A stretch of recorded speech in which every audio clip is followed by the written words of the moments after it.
Are you an entrepreneur who wants to get more effective use out of your email lists and turn it into a profit? Or perhaps you want the opportunity to gain more organic traffic for your products or services?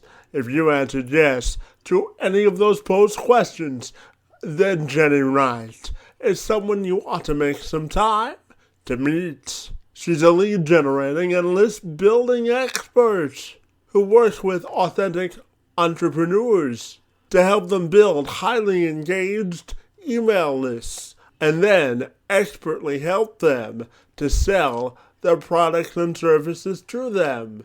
She's strategized and implemented over 280 list builds, resulting in over $1.5 million in revenue for her clients.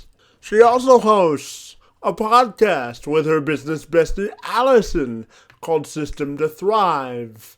She joined me this week to discuss all of it and so much more. I'm Kevin McShann. Let's have this conversation.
So Jennie, if you're ready, I'll welcome you to the program, and I'm excited to talk about lead generating and list building with you this afternoon. Great to be with you, and thanks for a few minutes. Thank you. I really appreciate it. I'm really looking forward to it. It's going to be fun. As am I. So Jennie, I understand that you help authentic entrepreneurs sort of get their house in order and help them get leads and return customers. So I'm fascinated to learn about your approach to lead building and lead generation as well. Thank you. Yeah, I think it's a pretty cool thing to do. I mostly focus on helping people build their email lists. And as a result of doing that, they get a lot more people looking at their programs, products, and services. Say it's like a reoccurring membership or something, and it makes sense for them to do that, because if you can build your list, if you can keep adding people into your email list, then it makes it a heck of a lot easier to sell your programs, products, and services, right? So my goal is to help people do list building, people who may have never done it before, or even people who've done it many, many times, do list builds that make sense. List builds like, a lead magnet, a webinar, a challenge, or an online summit. And especially during COVID times, we can't go to the conferences and see people as much. So it makes a lot more sense if we're connecting with people online. And I know that COVID has been a disadvantage for a lot of people, but certainly in your line of work, I'm curious to know if there's been any advantages to helping your clients get more customers with all of us inside these days. There is some advantages, 100%. It's a great observation. there is a lot more advantages in some ways. One of the advantages absolutely is the fact that people have more time, like they're inside more, so they have more of an attention span in some ways for what we're doing. People aren't traveling as much, and they're also consuming content. We have a lot of people, I think the last time I heard, it was like 20, I think it was 2,200, I can't remember the number right now, but there was a whole boatload of women who've actually quit their jobs during the pandemic to take care of their kids, who are now having to homeschool, and somebody needed to be home with them. And some of those women are now looking at online opportunities, you know, changing what they're doing and finding an online career. So they're very interested in the people that I serve, because I serve coaches, consultants, course creators. So there's a lot of people that are looking at that right now. And a lot of people, like I said earlier, a lot of people are consuming online information, which is fantastic.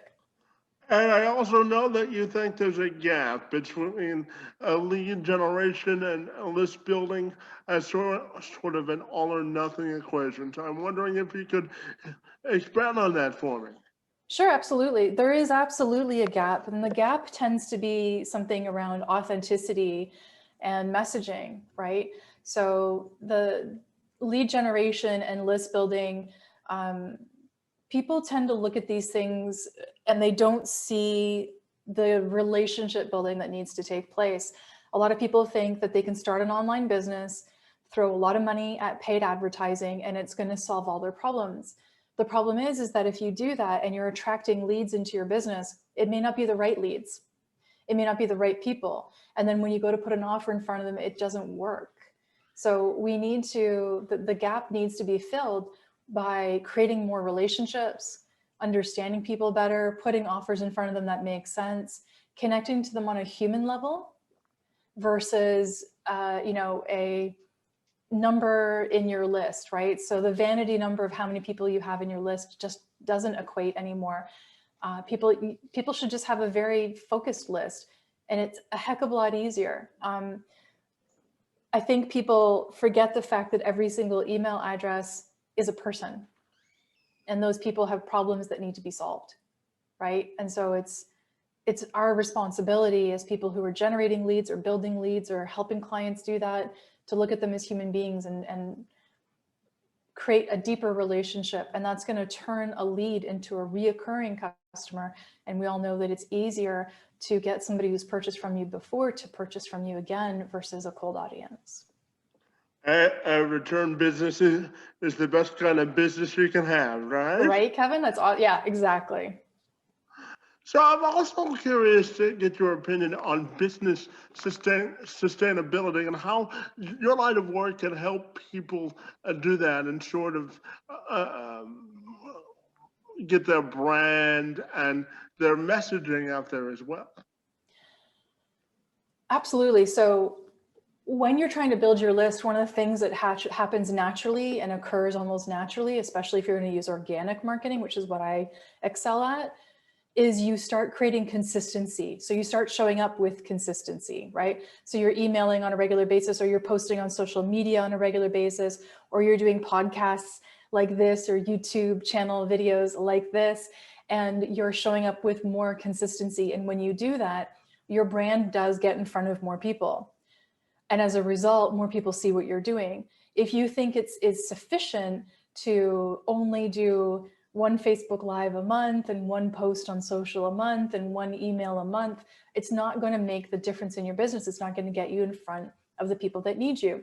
I actually had this conversation a little bit earlier with a bunch of people who I'm running a mastermind in right now. And I said, you know, almost 2 years ago, I ran a challenge and I had access to a women's Facebook group, and the Facebook group had over 60,000 people at the time.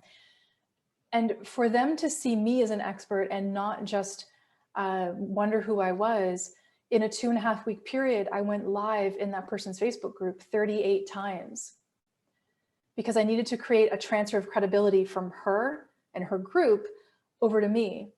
And even though it felt like 38 times going Facebook Live in 2.5 weeks was excessive, what the answer really is that out of the 38 times, most people only saw me once, twice, maybe 3 or even 4 times, because I'm not, your feed's different all the time. You're not always in Facebook when I'm in Facebook.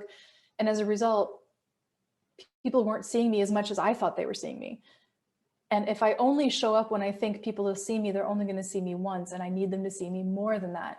So to answer your question in a little bit of a roundabout way, yes, this is going to help your brand visibility. It's going to help you in a great deal because you're creating that consistency and getting out in front of your ideal client on a more regular basis. Does that make sense? Absolutely. And I'm also curious to ask this follow-up based on your last answer in terms of organic marketing versus paid advertising as well. I'm wondering if you have a thought on the advantages of both. I do, actually. I have quite the opinion, actually, Kevin. I figured you might, so that's why I asked the question. It's a good question. So I do have an opinion. I'm not against paid advertising at all, but I believe in a lot of organic marketing, and I think that the two can live together. And the reason is that when you do organic marketing, which is posting on a regular basis, connecting with people, doing Facebook Lives, doing trainings in other people's groups, getting on podcasts. This is technically organic marketing for somebody like me. Doing all these types of things and connecting with people actually gets you a better quality of leads. They're warmer. They have gotten to know you through videos that you've done or trainings that you've done. They understand who you are and what you represent a little bit more. And you've already built a little bit more of that know, like, and trust factor versus just on paid advertising. When you're doing paid advertising, you're usually going after somebody else's following, right? So I would be targeting, Marie Forleo or Amy Porterfield or somebody. Those are 2 people that are big in my industry. And I would be targeting their audiences, but their audiences don't know me. And as a result, it's very cold traffic. And it then becomes a bigger job for them to get to know me. Can it work? Absolutely. But if you do the 2 together, then you're going to get a better result, because let's just say you only relied on paid traffic and the person opens your ad and really likes what they see about Kevin, but then goes to Kevin's business page and there's really no content there because you're relying only on your Facebook ads. They're going to wonder whether or not this is a reputable business. They're not going to be sure that you're the right person to invest with. So when you're doing your organic marketing and you're posting on a regular basis on social and, getting on podcasts and talking about all those things, it gets quite easy to search information. Like I looked you up. I looked up, I looked up your name. I looked up what you do. I looked up your YouTube channel and I saw you, right? And I listened to some of your videos and your interviews and I saw what was mentioned about you online. And I was like, this is a really cool guy. And absolutely, this is going to be a lot of fun to connect. But if I went to find you and I could find nothing but a paid ad, I would wonder a little bit as to if we're going to have anything in common and whether or not you'd be a good fit for me to work with, if that kind of thing. If I was looking at you as a possible coach for me or something. Does that make sense? Absolutely, and I'll send you that commission check for all those nice words you just said about this. So, no problem.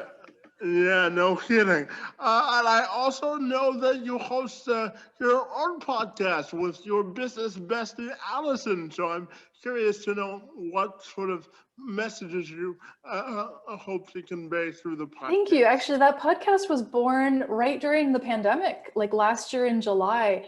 Like this one. I started this one in May of last year. Right? Yeah, absolutely. Right. And what a great thing it is. It's brought us a lot of joy. I hope yours brings you a lot of joy and excitement and enjoyment. The podcast System to Thrive, it was basically to keep us motivated and keep us going. Allison and I both were struggling a little bit with how things were going back in, obviously March, April, May, June, July of last year. And we wanted to bring a message of hope and a message that you can still thrive, that you can still find business, that it's okay to make offers, that it's okay to connect with people. It's okay to talk about your services. Because what we were finding is we did a webinar back in March of 2020, which was really technically only about a month and a half.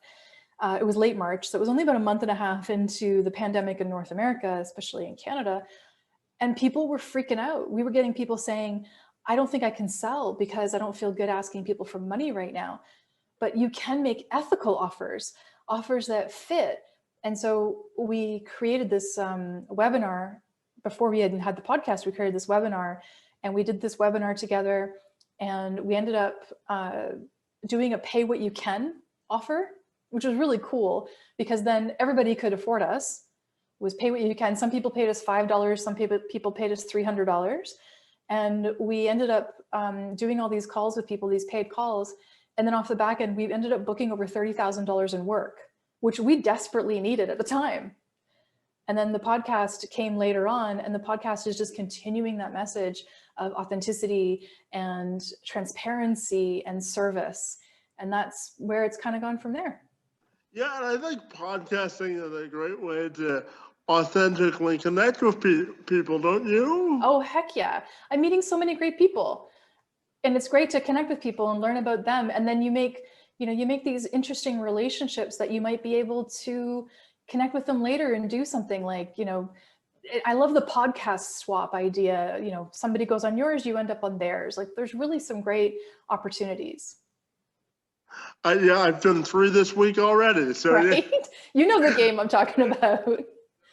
No, it's all like paying it forward, absolutely, right? 100%. So I'm also curious, Jenny, to get your comment on this.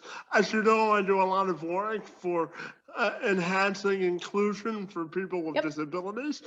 I'm wondering your thoughts on how technology has helped advance that cause forward and sort of giving people with disabilities a voice in the workforce. Absolutely. I think it's been a huge proponent. When you talk about disabilities, there's obviously physical disabilities, and there's also some cognitive and other types of disabilities, right? There's different types of them out there. And I believe that the online world and what we're doing in terms of podcasting and all these types of things and the technology make a huge difference. It creates accessibility, where you're in one city and I'm in another. Us getting together right now for a coffee is impossible. We just can't do it, even if we wanted to. But over this method, over this medium, we can. And right now, I know with people with physical disabilities, getting mobility out right now, using Wheel-Trans or other services to try and get around, or whatever it is, public transit even, that's a challenge. So I believe that these platforms have given, and as an able-bodied person, I don't want to speak out of turn, but I believe and I hope that this has added more accessibility to, a wider market of people, or a wider market of connection and things like that. Am I on the right track?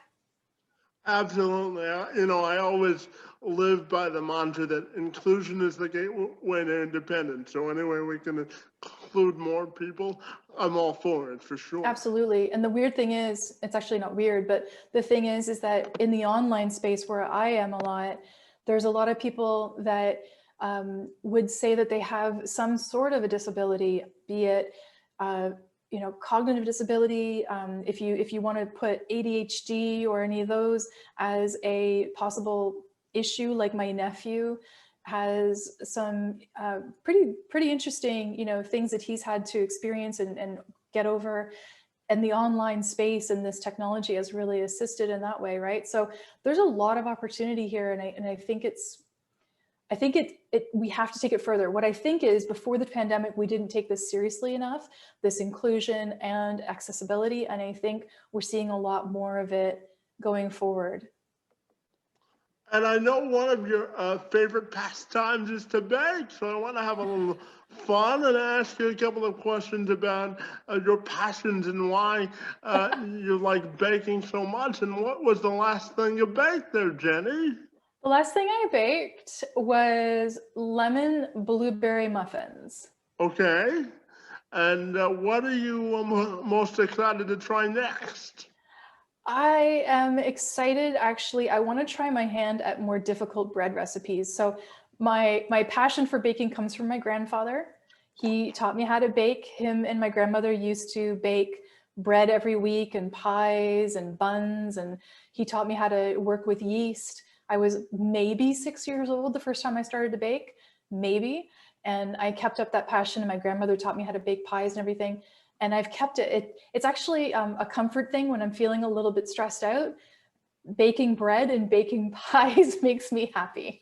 Well, I tell you, I have a weak spot for apple pie and bread, so you hit my sweet spot. So, Well, when this is all said and done and we have the opportunity to physically be able to connect and meet in person, I will ensure that I bring you an apple pie. Absolutely. It probably won't last very long, but I appreciate the sentiment. So, I'm wondering also, when you're not working, what do you like to do for fun?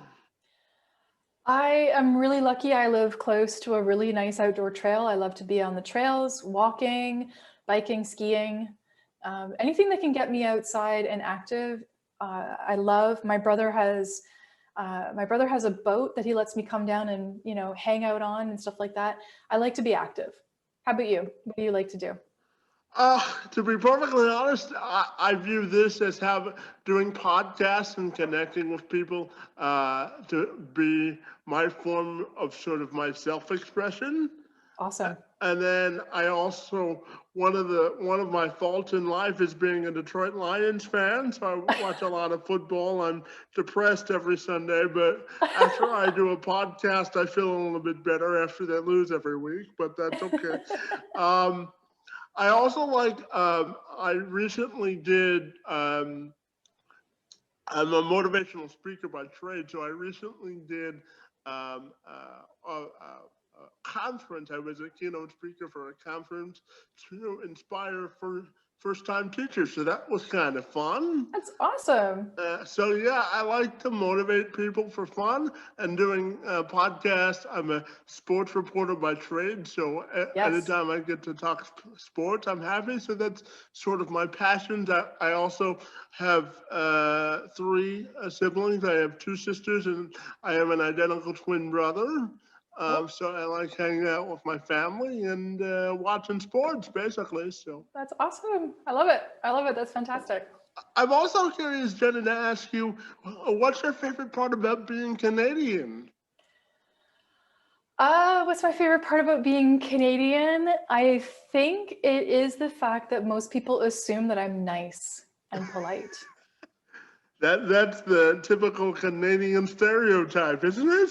Yeah, it actually has helped me get in a few doors that I probably would not have gotten in. So, the assumption being that if you're Canadian, you're pretty nice. I'll take it. Absolutely. I think it's a great assumption to have. I'm happy to have it, and I do my best to live up to it for sure. Well, hail to the Maple Leaf, right? Exactly. I'm also curious, my final question for you, Jenny, is I'm also curious to ask you, what do you want your professional and personal legacy to be defined by? Wow, I've never been asked that question before, Kevin. Holy crap. That's a good one. It's deep. So I think my legacy business-wise is, if I have a legacy, and I'm not even going to assume that I will have a legacy, but if I do have a legacy, I think I would love it for it to be that I pursued helping people grow organically and authentically and transparently, and to sort of leave that spammy marketing aside, which I think a lot of people still do, which I'm not a fan at all. Personally, I think I would love my legacy to be that I always took care of people to the best possible ability, like the best way that I possibly could, that I over-delivered in being able to take care of people that I care about. Over-delivering and under-promising is a key and a recipe for success, right? Yeah, absolutely. Absolutely. And Jenny, I really appreciated our time together talking about email and email marketing and lead generation. I really want to thank you for your time, your insight and perspective. It was a lot of fun, and I want to thank you for being here. It's most appreciated.